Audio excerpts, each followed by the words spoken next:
Komachielo jatend piny William Ruto oyango ni lweny madhi nyime kind Amerka, Israel kod Iran nyalo rocho uchumi mar piny to ahinya kaluwore gi okang' ma Iran okawo mar loro rogo mar nam miluongo ni Strait of Hormuz ma thothne meli luwo ka chwalo mwandu e kind pinje.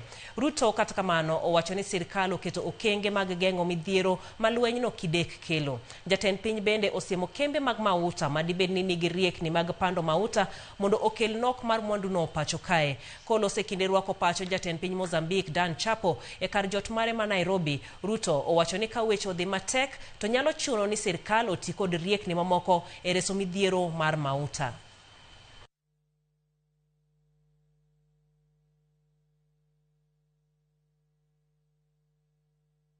It's a reality because of the challenges of logistics and transport across the Strait of Hormuz and the attendant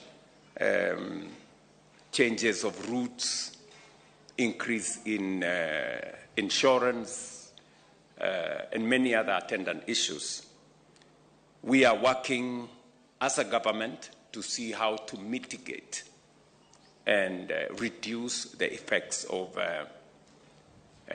the challenge we have in the Middle East.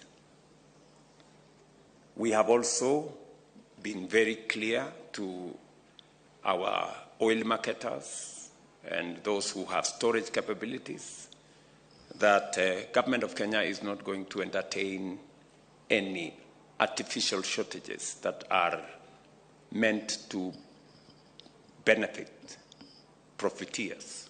We are going to be very careful working with all the stakeholders to make sure that every participant works with the conditions of their licensing to make sure that we don't exacerbate or accelerate the negative effects, but instead we work together to mitigate and minimize the effects.